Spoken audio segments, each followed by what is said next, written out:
Hi everyone. So ఈరోజు మనము కొన్ని నిజాలు తెలుసుకుందాము. సరేనా? ఇంట్రెస్టింగ్ ఫ్యాక్ట్స్ మనకి తెలుసు, కానీ దాని వెనకాలన్న రీజన్స్ మనకు తెలియదు. సో అవేంటో తెలుసుకుందామా? Yes. So do you know this? So we don't know all the reasons behind some facts. So let us know what are those. First one, can fishes live out of water? No, they can't. The body of a fish is made in such a way that it can only breathe oxygen that is dissolved in water. Fishes do not have lungs. So మీకు అర్థమవుతుందా? ఫిషెస్కి lungs ఉండవన్నమాట. So they breathe through gills. We all know that they breathe through gills. So అవి water బయటికి వచ్చాక breath చేయలేవు, ఎందుకంటే దానికి లంగ్స్ లేవు కాబట్టి. ఓకేనా? తెలిసిందా ఇప్పుడు?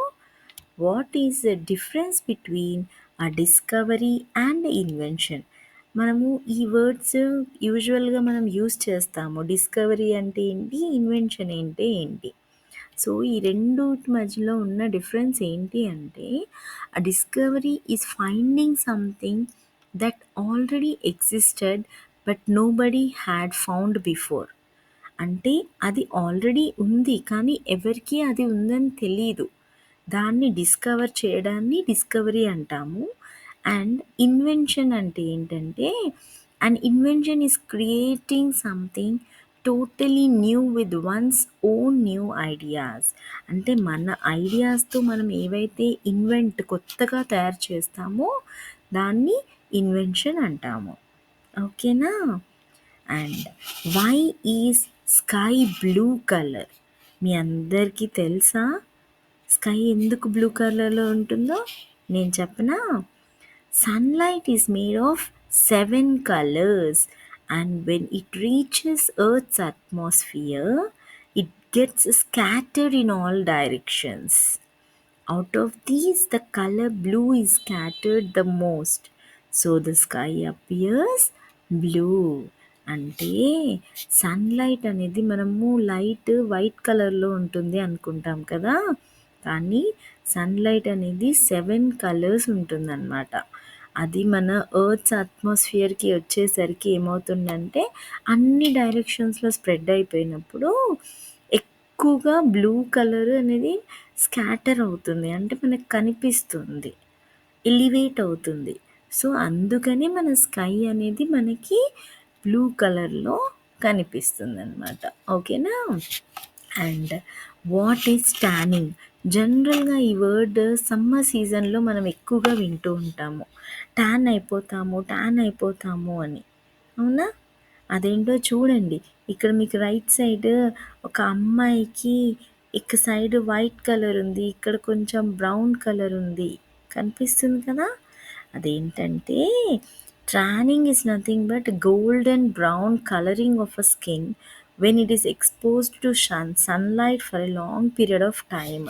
సో సమ్మర్లో మనం ఎక్కువసేపు సన్లో ఉన్నామనుకోండి, ఆ లైట్ వల్ల ఎక్కువసేపు ఎక్స్పోజ్ అవ్వడం వల్ల మనము కలర్ చేంజ్ అయిపోతాము. That is nothing but tanning. Okay. Next one is why does dog has wet nose?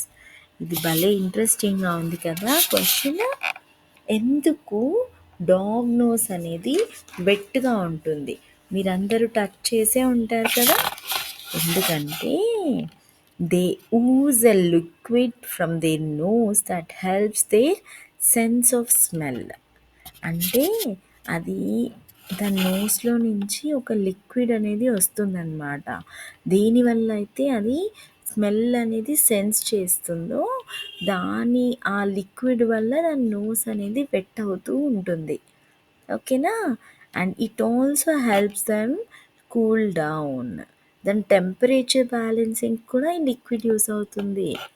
ఓకేనా? అండ్ స్మెల్ సెన్స్ కోసం కూడా ఆ లిక్విడ్ అనేది నోస్లో నుంచి వస్తుంది. సో ఆ నోస్ అనేది మనకి వెట్గా ఉంటుందన్నమాట. ఓకేనా? Next one, what is wifi? ఇప్పుడు మనకి వైఫై అంటే అందరికీ తెలుసు కదా! వైఫై అంటే ఏంటో? వైఫై దీని ఫుల్ ఫామ్ ఏంటో మీలో ఎంతమందికి తెలుసు?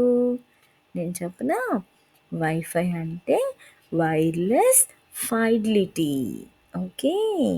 అంటే ఏంటంటే it is a technology that allows computers, laptops and mobile phones to connect to the internet without the use of wires. అంటే ముందు వైర్ పెడితేనే మనకి ఇంటర్నెట్ కనెక్షన్ అనేది ఉంటుందన్నమాట. కానీ ఇప్పుడు వైర్ లేకుండా కూడా మనము ఇంటర్నెట్‌ని యూజ్ చేసుకోవచ్చు. ల్యాప్‌టాప్స్‌లో, కంప్యూటర్స్‌లో, మొబైల్ ఫోన్స్‌లో. ఓకేనా? అండ్ దాన్ని వైఫై అంటారు. సో, దాని ఫుల్ ఫామ్ ఏంటి? Wireless fidelity. Okay. Next one. Is Timbuktu a real place? Yes. అయితే ఈ విషయము చాలా మందికి తెలీదు. టింబుక్టు అంటే ఏంటి తెలుసా? Timbuktu is an ancient city in the country of Mali in Africa. So, Africa కాంటినెంట్‌లో ఒక కంట్రీ ఉంది మాలి అని. ఆ మాలి అనే కంట్రీలో ఈ టింబుక్టు అనేది ఉందన్నమాట. ఓకేనా? అక్కడ చూడండి అదే టింబుక్టు అనేది. ఓకే. లెఫ్ట్ సైడ్‌లో కనిపిస్తుంది చూడండి. చాలామంది దాని పైకి ఎక్కారు. అదనమాట. Who are refugees? రెఫ్యూజీస్ అంటే ఎవరు? Refugees are people who have been forced to leave their country because of war or violence and seek refuge or shelter in a different country. చాలామంది ఎప్పుడన్నా వార్స్ జరిగినప్పుడు వాళ్ళ కంట్రీ నుంచి వేరే కంట్రీకి వెళ్ళిపోతారు కదా! ఆ! అంటే వాళ్ళకి షెల్టర్ కోసం అని చెప్పేసి ఎక్కడన్నా వేరే ప్లేస్‌లో వెళ్ళి బ్రతకడానికి వెళ్ళిపోతూ ఉంటారు కదా! చూడండి ఇక్కడ రైట్ సైడ్‌లో చాలామంది వెళ్ళిపోతున్నారు చూడండి. వాళ్ళ లగేజ్, వాళ్ళ సామాన్లన్నీ పట్టుకొని వాళ్ళని రెఫ్యూజీస్ అంటారనమాట. ఓకేనా? సో, పిల్లలు మీకు ఇప్పటికి ఇవన్నీ నేర్చుకున్నారు కదా! గుడ్. ఓకేనా? మనం నెక్స్ట్ వీడియోలో ఇంకొన్ని ఫ్యాక్ట్స్ నేర్చుకుందాము. సరేనా? So, if you like this video just like, share and subscribe to my channel Sunitha knowledge hub. Okay na, let's meet very soon with one more video. Okay, don't forget to share this video. Okay, bye bye.